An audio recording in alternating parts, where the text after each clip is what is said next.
In this video, we will discuss the explanation of quantity theory of inflation, or it is same thing as explanation of quantity theory of money, and we can say it is also same monetarists view on inflation part 3. First two parts introduction and assumptions उसके ऊपर हम पहले ही video बना चुके हैं. This is the third part, explanation.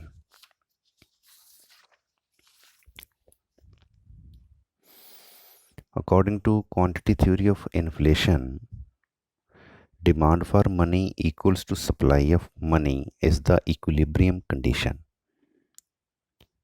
And economy में हमेशा ये रहता है, always demand equals to supply. जितनी मनी की सप्लाई है उतनी ही मनी की डिमांड है. What is the demand for money? तो इक्विलिब्रियम को पढ़ने के लिए हम डिटेल में स्टडी करेंगे डिमांड फॉर मनी क्या है एंड सप्लाई ऑफ मनी क्या है. First is the demand for money.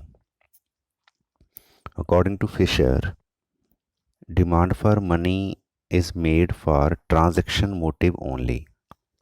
ये क्लासिकल इकोनॉमिक्स की तरह है कि इन्होंने ये माना है कि मनी का एक ही फंक्शन है, transaction, not speculation.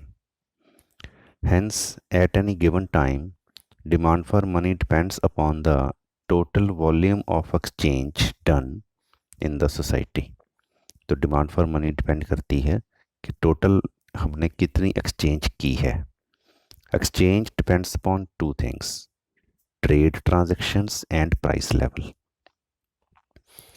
Trade transactions T is the total physical volume of goods and services or securities sold for money in a given area during a specified period of time. तो trade transactions हैं कि कितनी transaction हुई किसी time, किसी particular time पर, किसी particular area में, या इसको हम टाइम की जगह हम अगर लगाएं 1 ईयर में, एरिया की जगह अगर हम लगाएं एक कंट्री में, तो एक कंट्री में एक साल में कितनी गुड्स, फिजिकल गुड्स, कितनी सर्विसेज, कितनी सिक्योरिटीज़, कितना सारा कुछ सेल परचेज हुआ, कितनी ट्रांजैक्शन हुई. These are known as the trade transactions. Second is the price level. P is the average price of each unit of T in a specified period. तो जिस साल की हम बात कर रहे हैं उस साल में जो ट्रांजैक्शंस हुई हैं उनकी एवरेज प्राइस क्या रही. क्योंकि मिलियंस ऑफ कमोडिटीज़ हैं तो सभी कमोडिटीज़ की पूरे साल में क्या प्राइस रही, प्राइस भी डिफरेंट हो सकती है. तो हम यहाँ पर पूरे साल की एवरेज प्राइस ले लेते हैं सपोज. दस demand for money equals to PT. तो डिमांड फॉर मनी क्या बनी? Price into transactions. तो अगर हम इसको एग्जांपल के तौर पे समझें, सपोज जो टी है, मान लो आपने 5 पेन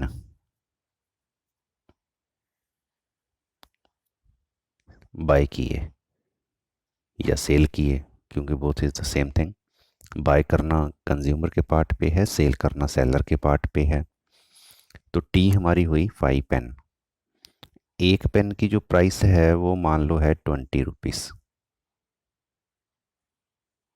ये है प्राइस. तो टोटल हमारे कितने पैसे लगेंगे, कितनी मनी चाहिए हमें? हमें चाहिए 100. Price into transaction. तो हमें 100 मनी चाहिए. तो मनी की 5 पेन लेने के लिए हम कितनी मनी की डिमांड करेंगे? 100 की. तो ऐसे पूरी कंट्री में जितनी भी ट्रांजैक्शंस होती हैं, जिस प्राइस पर होती हैं, दोनों को मल्टीप्लाई करके हम बोल सकते हैं कि this is the demand for money in the economy in a particular year. Second is the supply of money. Supply of money depends upon two factors. Money की सप्लाई जो है वो दो चीज़ों पे डिपेंड करती है। One is the quantity of money, money की quantity, that is money in circulation, notes and coins plus credit money. Market में कितने नोट्स हैं, कितनी, नोट मीन्स पेपर करेंसी, कितने कॉइन्स हैं, और क्रेडिट मनी कितनी है। क्रेडिट मनी जो बैंक क्रिएट करते हैं, इसके लिए अलग से हम वीडियो बनाएंगे क्रेडिट क्रिएशन के ऊपर। तो उसमें ये होता है कि जैसे मान लो बैंक के पास 1000 रुपीज़ हों, तो bank can give credit suppose for 4000 rupees. 1000 में से बैंक 4000 रुपये के कर्जे दे सकता है। इसको कहते हैं क्रेडिट को क्रिएट करना। तो ऐसे बैंक ने कितना क्रेडिट क्रिएट किया, कितनी मनी क्रेडिट के तौर पे मार्केट में दी, that is the credit money. इसके लिए अलग से चैप्टर है। और कितने physical notes and coins market में हैं जो आरबीआई ने मान लो इशू किए हैं, सेंट्रल बैंक ने कंट्री में इशू किए हैं, दैट इज़ द एम। तो इसको हम कहते हैं सपोज एम, क्रेडिट मनी को कहते हैं हम M dash. This is the total supply, this is the quantity of money, supply of money और क्वांटिटी ऑफ मनी एक पार्ट है इसका। दूसरा पार्ट है velocity of money. Velocity of money V is the number of times a unit of money changes hands in a course of year. एक साल में एक मनी की यूनिट, चाहे वो नोट है, चाहे कॉइन है, चाहे कोई क्रेडिट वाली मनी है, चेक ड्राफ्ट है, तो कितने बार उसने ट्रांजैक्शन की, कितने बार उसने हाथ चेंज किया, that is known as the velocity. तो वेलोसिटी को समझने के लिए अगर हमें कोई एग्जांपल लें, जैसे मान लो फर्स्ट टाइम मार्केट में 100 रुपीज़ आ गए, नया नोट आया मार्केट में, आरबीआई ने कमर्शियल बैंक को भेजा, कमर्शियल बैंक के पास एक नया नोट आ गया। अब ये जो नया नोट है अभी ये बैंक के पास है, फर्स्ट टाइम मार्केट में नहीं आया। तो किसी ए पर्सन के पास मान लो ये चला गया 100 का नोट। तो ये 100 नोट जो था ए पर्सन के पास आया, इसने मान लो किसी बी पर्सन को दे दिया, किसी बी पर्सन से कुछ बाय किया, तो ये 100 का नोट जो था बी पर्सन के पास चला गया। तो जब ये ए से बी के पास गया तो इस नोट ने एक बार ट्रांजैक्शन कर दी 100 रुपये की। तो बी ने मान लो किसी और को दे दिया, मान लो सी को दे दिया, तो एक बार फिर इसने 100 रुपये की ट्रांजैक्शन कर दी। सी ने मान लो डी को दे दिया, सी ने डी से कुछ खरीदा तो इसको नोट दे दिया, तो तीसरी बार फिर ट्रांजैक्शन हो गई। इसलिए जितनी बार ये नोट आगे आगे चलता जाएगा, हर बार ये 100 रुपीज़ की ट्रांजैक्शन करता जाएगा। तो अगर हम इस एग्जांपल में देखें, नोट तो था 100 का, पर उसने ए 1 2 3 3 टाइम्स मीन्स 300 रुपीज़ के जितना ट्रेड कर दिया। 100 रुपीज़ ने 300 के बराबर का ट्रेड कर दिया, इसको कहते हैं वेलोसिटी। तो अगर हमने वेलोसिटी को चेक करना हो कि कितनी है वेलोसिटी, तो हम यहाँ पर ये अज्यूम कर रहे हैं, जैसे हमने अजम्पशन ली थी फुल एम्प्लॉयमेंट की, इनकी जो अजम्पशंस हैं वीडियो के पार्ट 2 में एक्सप्लेन की हुई हैं। फुल एम्प्लॉयमेंट अज्यूम करते हैं हम। तो अगर हम फुल एम्प्लॉयमेंट अज्यूम कर रहे हैं, इट मीन्स सारा आउटपुट सेल हो रहा है, there is no over production. तो कंट्री में जितना आउटपुट पैदा हुआ, कंट्री में जितनी मनी है, जैसे मान लो आउटपुट पैदा हुआ 2000 का, कंट्री में मान लो मनी है 200, जो मनी सप्लाई है एम एंड एम डैश। तो 200 रुपये से अगर ये सारा 2000 का आउटपुट सेल हो गया, इट मीन्स वेलोसिटी है 10। 10 बार 200 रुपये ने अपना हाथ चेंज किया तो 2000 रुपये का व्यापार हो गया, सामान बिक गया।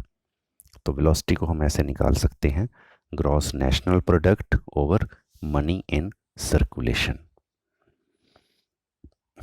तो कितने फिजिकल नोट करेंसी सर्कुलेशन में जो थी, वो कितनी बार उन्होंने हाथ चेंज किया, that is the total money supply of this part. और बैंक क्रेडिट ने कितने बार चेंज किए हाथ, this is the money supply by this part. तो दोनों को अगर हम जोड़ दें, ये बन गई total money supply in the economy, M V plus M dash V dash.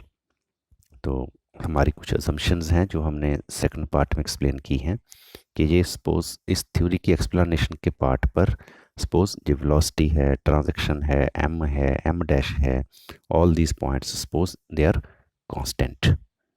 तो पी टी एम वी ये सभी मान लो कांस्टेंट हैं, एम और एम डैश का प्रोपोर्शन जो है वो कांस्टेंट है।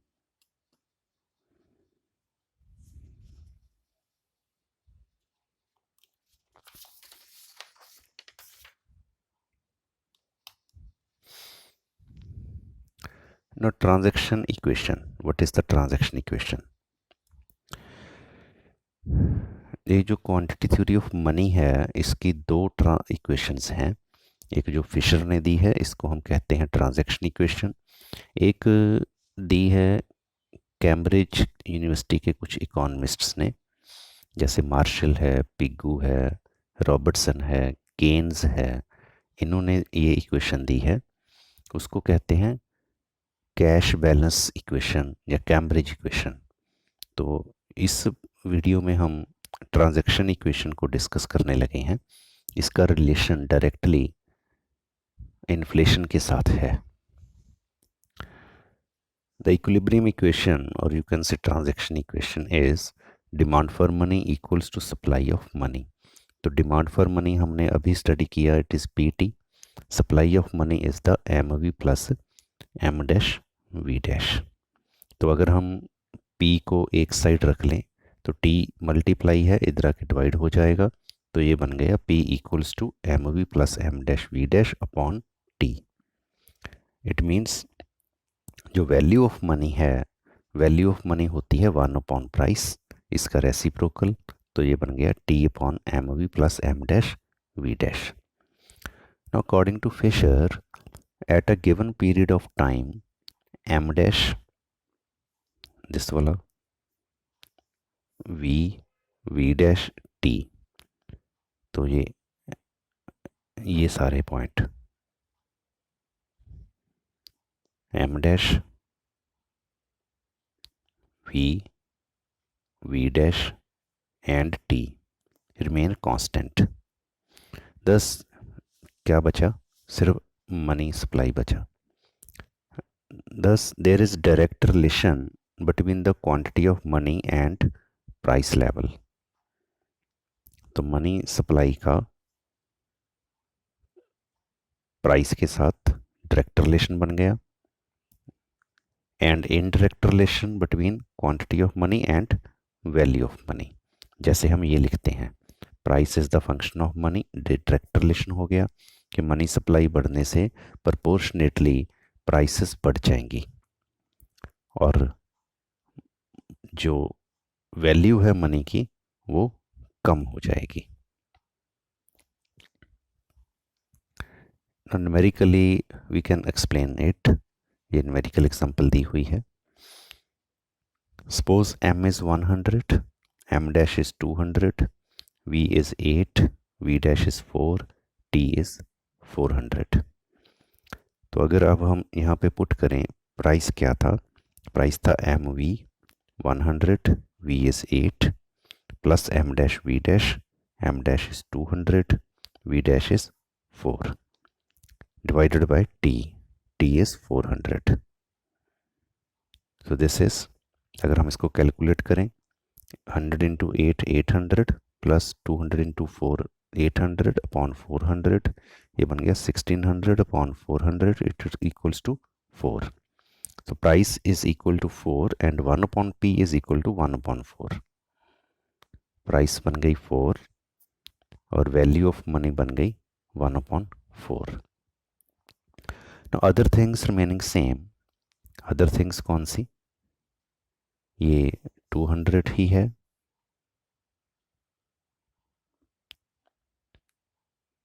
हाँ, सॉरी, वी वी सेम है, वी डैश भी सेम है, टी सेम है, अदर थिंग्स सेम है ये।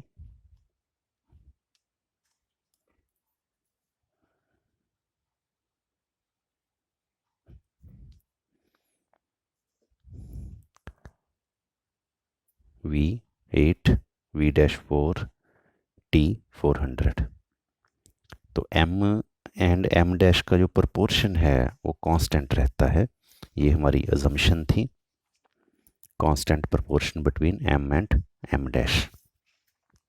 तो अगर एम को हम डबल कर रहे हैं, 100 से 200 कर रहे हैं, इट मीन्स एम डैश भी डबल हो रहा है, 200 से 400 हो रहा है। तो हम क्या कहते हैं, other things remaining same, suppose M is doubled, M dash will also rise in the same proportion. ये हो जाएगा। तो अब जो, अगर हमने मनी सप्लाई को डबल कर दिया तो प्राइस का क्योंकि डायरेक्ट रिलेशन है, तो प्राइस डबल हो जाएगी और मनी की वैल्यू हाफ रह जाएगी। देखो, तो अगर हम सेम यहाँ पर पुट करें, price equals to M into V, 200 × 8, M dash into V dash, 400 × 4 upon T, it is 400। तो ये कैलकुलेट करके हमारा आ गया 8। It means value of money 1/8। तो हमने क्या देखा, with the doubling of quantity of money, जैसे हमने मनी की क्वांटिटी को डबल किया 100 से 200, price level is also doubled, 4 to 8, and the value of money fell by 1/2। Value of money उतनी ही कम हो गई, हाफ रह गई। पहले थी ये 1/4, अब ये है 1/8। तो ये छोटा है। Now we can explain this example with the help of diagram also. इसको हम डायग्राम के साथ भी एक्सप्लेन कर सकते हैं। This is the diagram. Positive relation दिखाया हुआ है ऊपर, मनी सप्लाई के साथ प्राइस का पॉजिटिव रिलेशन है, मनी सप्लाई का वैल्यू ऑफ मनी के साथ नेगेटिव रिलेशन दिखाया हुआ है। सो ये डायग्राम हम दोबारा ड्रॉ कर लेते हैं ताकि आपको डायग्राम की डेरिवेशन का पता चल जाए। यू ऑल्सो ड्रॉ डायग्राम, साथ साथ आप भी बनाओ ताकि आपको पूरा क्लियर पता चल जाए कि कैसे डायग्राम को ड्रॉ करना है। वैसे ये जो डायग्राम है सिंपल है, कोई ज़्यादा कॉम्प्लिकेटेड नहीं है। एक हमने दिखाना है पॉजिटिव रिलेशन, एक हमने दिखाना है negative relation.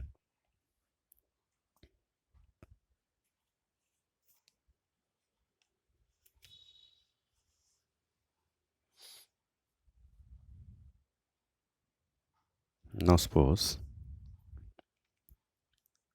this is the first diagram, इसके नीचे ही हम सेकंड डायग्राम बनाएंगे।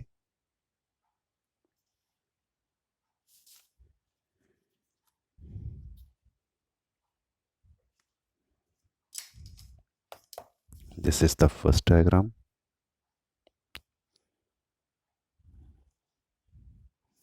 और ये है इसके बिल्कुल पैरेलल नीचे सेकंड डायग्राम।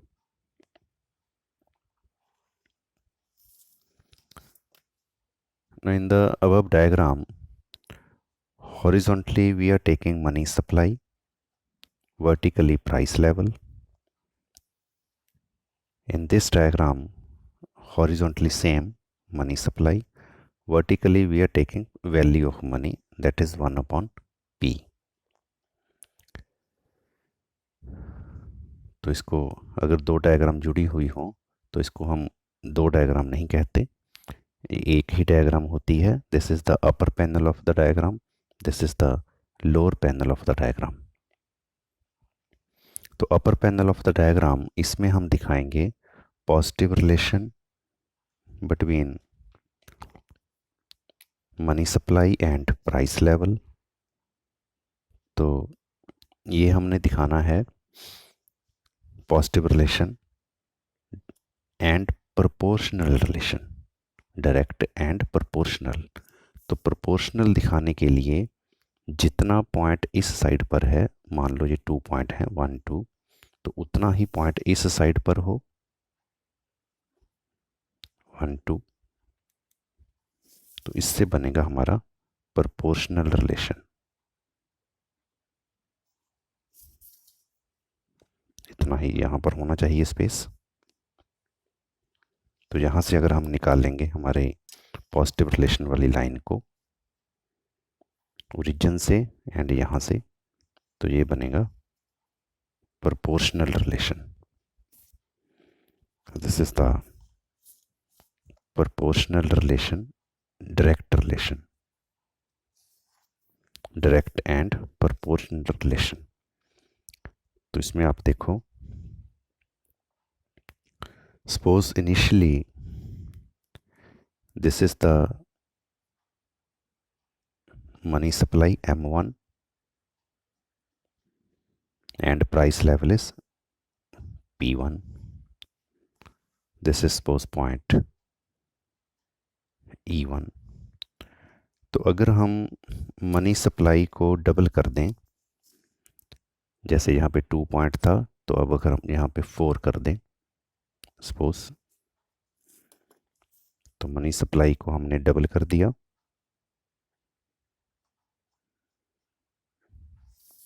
तो ये भी हमारा डबल हो गया, 4 हो गया।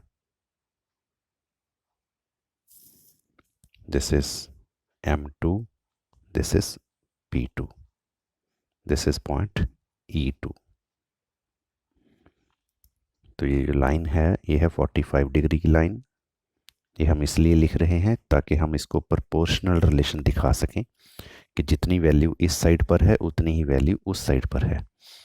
तो मनी सप्लाई को जैसे ही हमने डबल किया, ऐसे ही प्राइस भी डबल हो गई suppose. So this is the direct and proportional relation. अब नीचे जो डायग्राम है, lower panel of this diagram, इसमें हम दिखाएंगे वैल्यू ऑफ मनी। तो फर्स्ट हमारे पास जो मनी की सप्लाई थी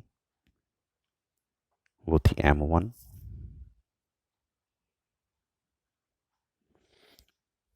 वैल्यू ऑफ मनी जो है, वैल्यू ऑफ मनी का मनी सप्लाई के साथ नेगेटिव रिलेशन है।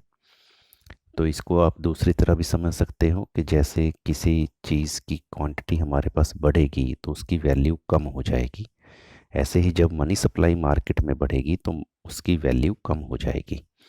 तो इसका कॉज क्या है, रिलेशनशिप कैसे है, मनी सप्लाई के बढ़ने से प्राइस बढ़ जाएगी, प्राइस बढ़ने से वैल्यू कम हो जाएगी। तो इसकी वैल्यू भी बिल्कुल प्रोपोर्शनेटली कम होती है। प्रोपोर्शनेटली कम होने के लिए हम जो डायग्राम बनाते हैं नेगेटिव रिलेशन शो करने के लिए, वो हम बनाते हैं रेक्टेंगुलर हाइपरबोला वाली डायग्राम, जिसकी इलास्टिसिटी होती है 1। तो 1 इलास्टिसिटी बनाने के लिए क्या करना होता है, देखो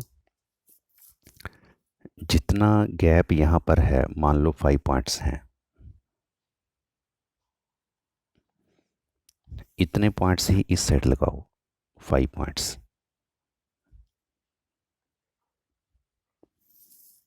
अब जितना दूर हम डायग्राम को यहाँ से स्टार्ट करेंगे, मान लो हम हाफ से स्टार्ट करेंगे, तो हाफ पे ही आके ख़त्म करेंगे। यहाँ पे हम नेगेटिव रिलेशन बनाएंगे। तो जितना हम इस लाइन से दूर होंगे उतना ही इस लाइन के पास आते जाएंगे। जैसे मान लो यहाँ पर हम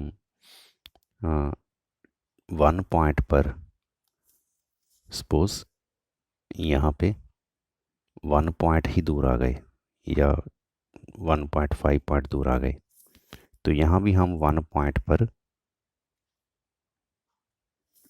1.5 तक इसके पास आ जाएंगे।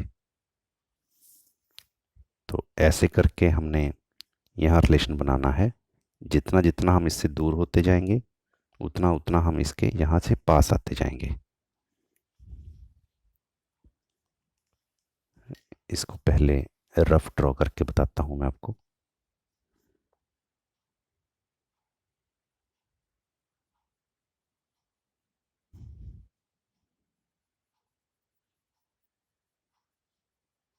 तो this is the rectangular hyperbola. ये जो पॉइंट मैंने आपको पहले बताए थे कि जितना हम यहाँ से दूर होंगे उतना पास होते जाएंगे, तो इन पॉइंट के साथ तो ये एक्सप्लेन नहीं हुआ। इन पॉइंट्स के साथ तो ये कुछ स्ट्रेट लाइन ही शो होगी, इसलिए इन पॉइंट्स को तो छोड़ दीजिए। तो यहाँ पे अगर हम अब देखो, जितनी हम यहाँ से दूर जा रहे हैं उतना ही यहाँ पर पास आ रहे हैं। This is the rectangular hyperbola line. तो ये है rectangular hyperbola.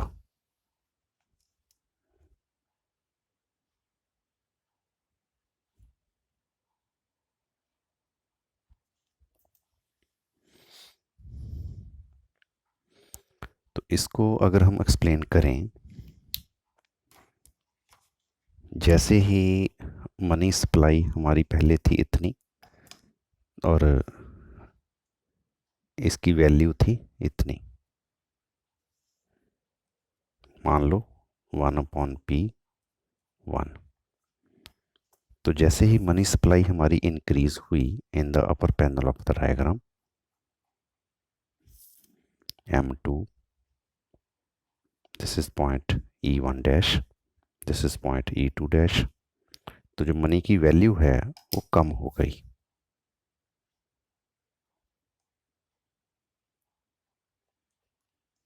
Suppose 1/P0।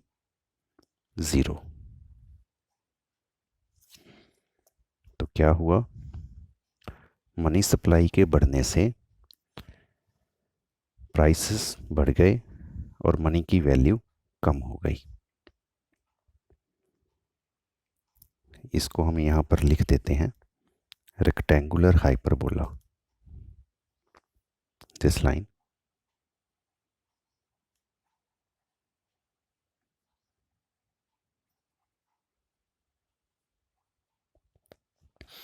Rectangular hyperbola वो लाइन होती है मैथ में जिसकी इलास्टिसिटी होती है equals to 1।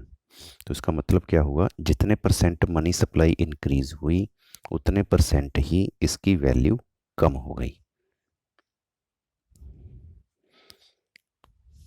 So this was about the explanation of quantity theory of inflation or quantity theory of money or monetarists' views on inflation, its explanation. For the criticism of this theory, for the explanation with the help of ISLM, and for introduction, definition, assumptions, must watch other parts of this video. Thank you. Thanks for watching this video.